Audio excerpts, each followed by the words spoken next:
objective of this lecture is for us to understand the basics of data integration. What is ETL? What is a source and target in ETL? What does the transformation mean? You get different kinds of data, right? Assuming this is your flat file, this is your Oracle table, and this is your XML. So you get related data from different source systems, and you use ETL to combine all of that together, put it in a data warehouse, right? So the data integration is to integrate the data from various different sources into the data warehouse, right? Now, various purposes might be, well, once it goes into the data warehouse, the purposes of that can be report generation, analysis, letters or statements on a monthly basis. Now, those are all the standard ones, but now it's more of the analytics, dashboards, how to look at the trend in a real time. What are the decisions which the company has to take if a particular store is not performing well, or if it did not perform well yesterday, what is the action they have to take today to make it better? So gone are the days where we say, okay, last quarter we didn't gain enough. What is our plan for next quarter? So what is happening here?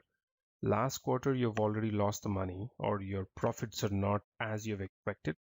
You're planning it in this quarter, and your implementation will be next quarter. So you're almost using 3 quarters, right? Now that's delay. Now with the ETL process, or once the data is present in data warehouse with the ETL process, the OLAP systems or the analytical tools should be able to show the reasons of not getting the profits, or should also be able to show or answer questions on how to get more profits with the existing data. So that's the basic meaning of data integration. So in this example, what we are seeing is a customer would have a savings account, would have a loan within the same bank, and he would also have a credit card from the same bank, right?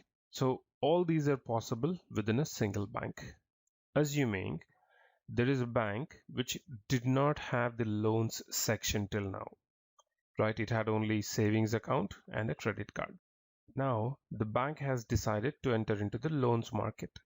The board of the bank have decided to acquire another company which is good at customer loans, and they did. Now your IT systems where you're managing the customer savings and credit cards is different to what the acquired company is using, right? That's a customer loan. Assuming you're saving your customer data on both of your customer savings and credit cards on a relational database to make it easy for everybody. However, your customer loans, which is spread across the nation, is sending data in multiple formats. Like one of the sales guys sends it in a Excel, the other sends it in Notepad, the other sends it in Word document, the other could have sent it in a MS Access dump, or multiple things, right? Now, ETL or the data integration's role is to read all of those different kinds of sources, connect them, make them onto a standard relational content, and put it into a data warehouse, which is nothing but the centralized banking data warehouse, right? Now, we spoke about only the flat file, relational table, web services, or XML. Now there can be applications as well, like ERP systems or CRM systems, SAP, Oracle, Siebel. There are multiple of them, right? And there are lots of them with cloud-based setup now in the current days. So all of these can be integrated with the readily available plugins within ETL tools and pull the data from to perform the transformations and store it into the banking data warehouse. So it explains why we are doing data integration again. So let's skip that. How does it help? Cleanse the data and monitor data quality.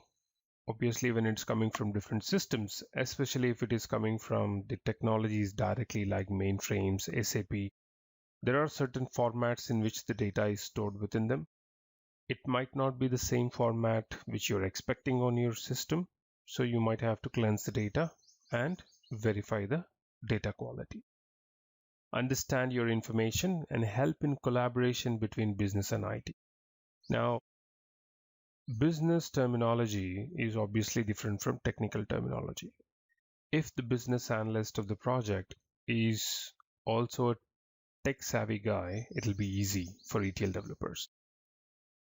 If it is not the case, then the IT team or the ETL developers should be able to understand what the business analyst or the business team is trying to get the output as, and they should be able to also make them understand what the ETL team is doing in layman's language without using too many ETL specific jargons.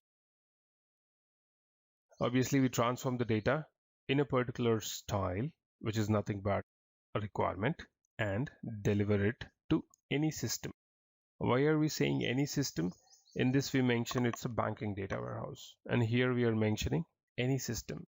Here, when we say any system, it's nothing but the data is readily available in a single point, which is your banking data warehouse.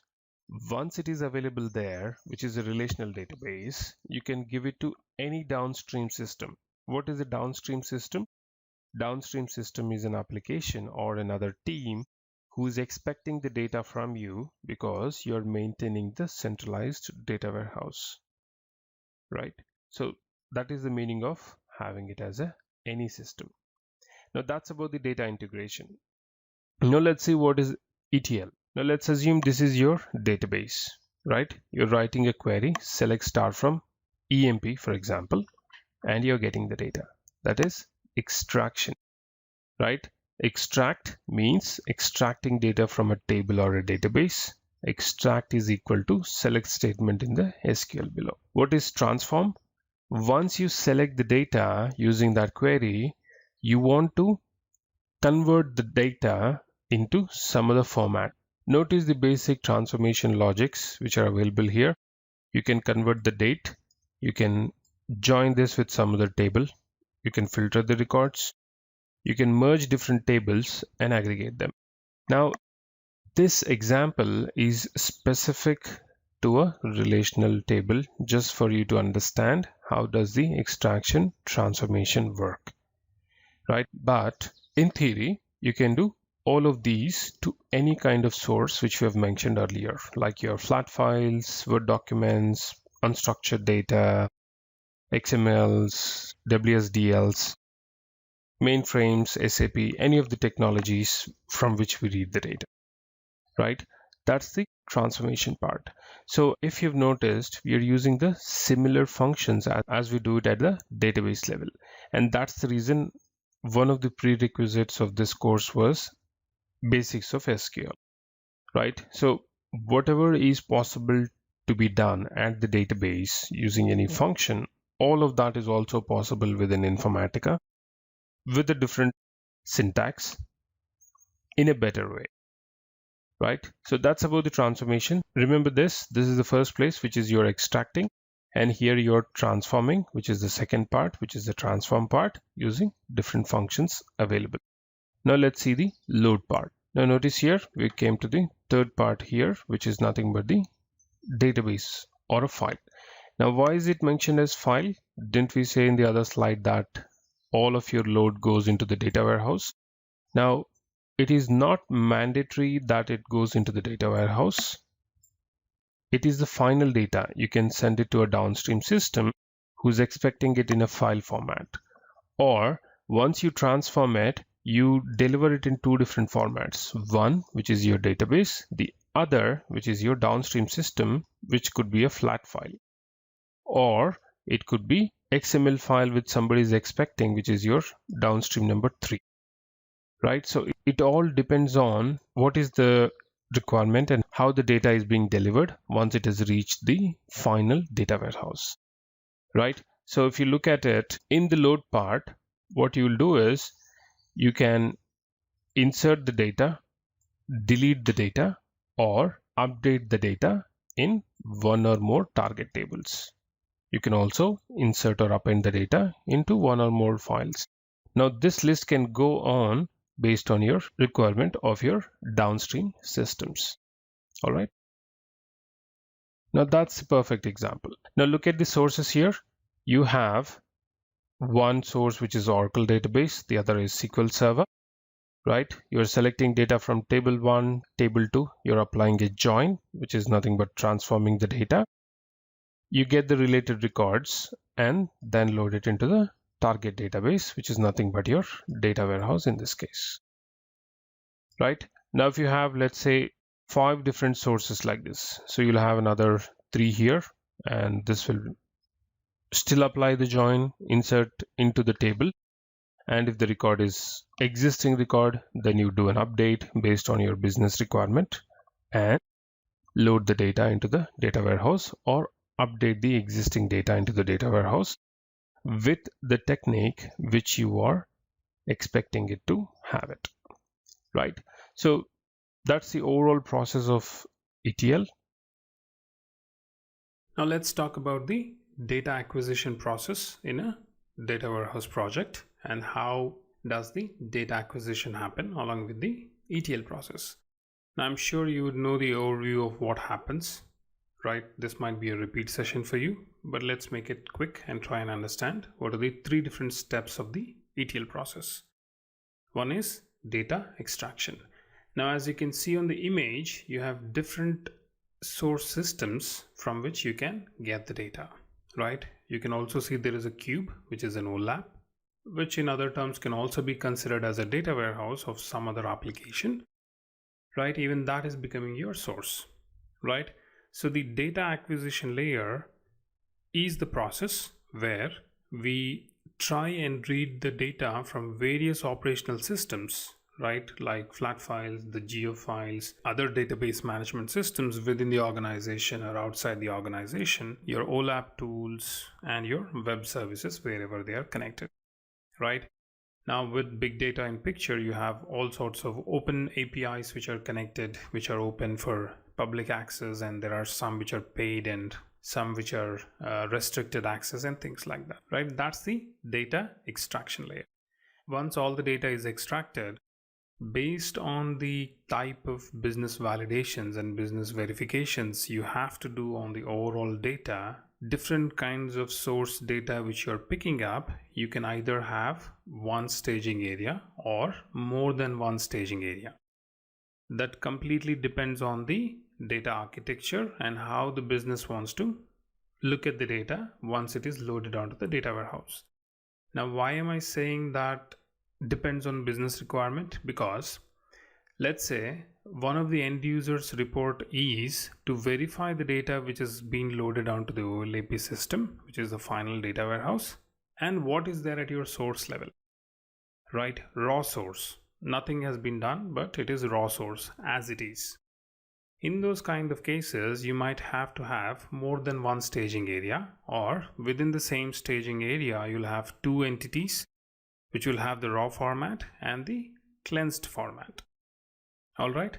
So the different forms of cleansing, what are they, how they are done, we'll talk separately, but that's the reason for me saying that's a business drive, right? That's one of the examples.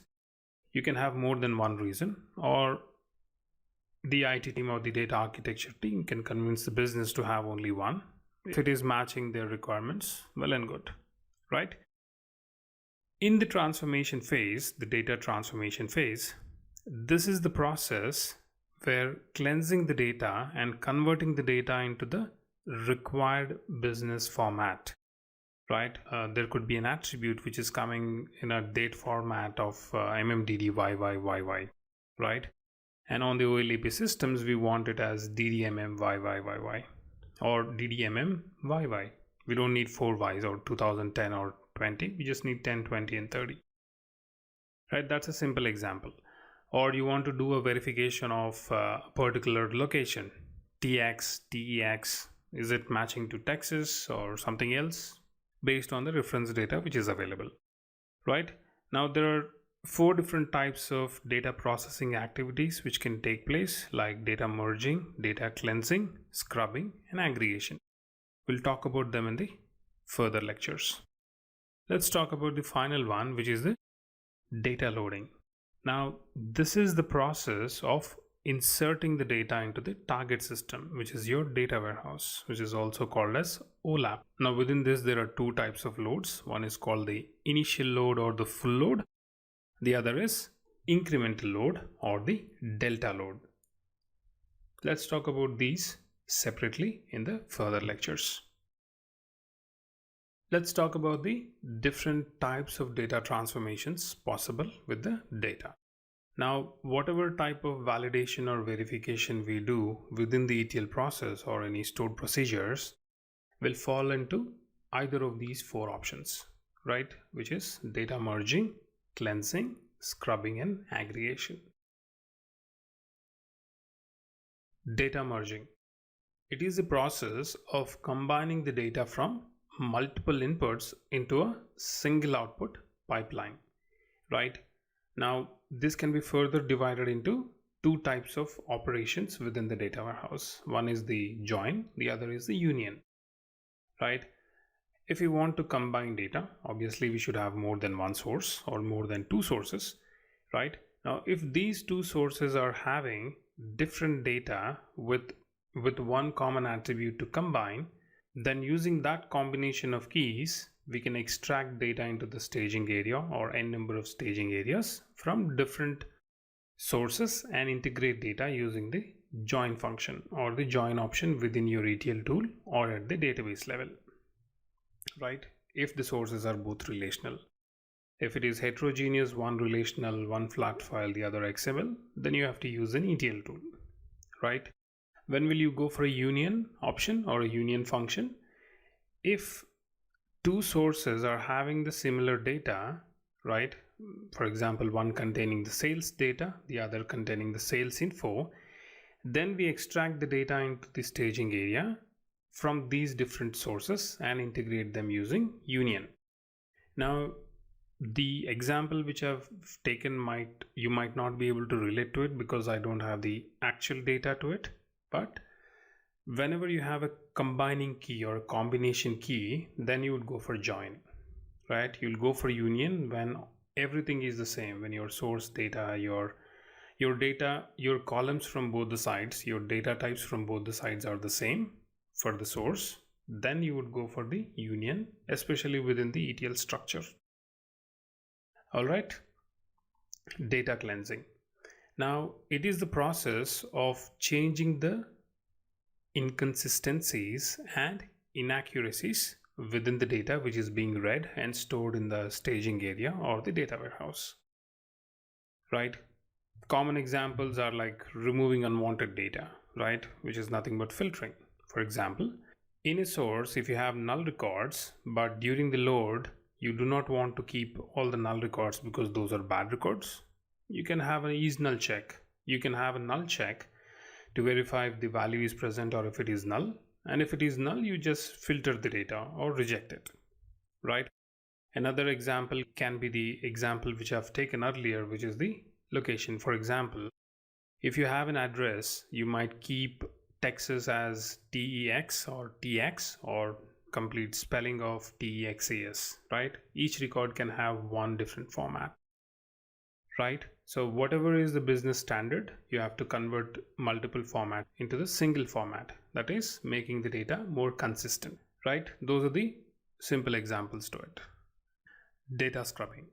Now, data scrubbing can also be clubbed to data cleansing, right? Because it's almost the same with a thin line of difference, which is nothing but the process of amending or removing data in the database, which is incorrect, incomplete, or improperly formatted, and it can also be a duplicate. Now, it also can be referred as a procedure of modifying or removing incomplete data from your database, right? So the key objective of data scrubbing is to make the data more accurate and consistent. Now, scrubbing is a vital strategy for ensuring that databases remain as accurate as possible. It is especially important in data-intensive industries like the telecommunications, the insurance, or the banking, and even retail sector, right? So the data scrubbing systematically evaluates data for mistakes or flaws with the help of any reference lookups, rules, validations, and algorithms. Right? Like I said earlier, it can be also referred to as data cleansing. Now let's talk about data aggregation. As the name says, it is nothing but aggregating data, right? You're summarizing it. It is the process of calculating the summaries using the functions like sum, average, max, minimum, etc. Right? So from the source system, whatever transactional data or the detailed data we are gathering in the staging area, we take all those content or the detailed transactional data from staging area, perform a join based on the key values, and aggregate it for the fact table. All right. Now that aggregation logic depends on the business requirements again, or the uniqueness of each record or the combination of records with which we can aggregate it. Right? That's the basic definition of a data aggregation.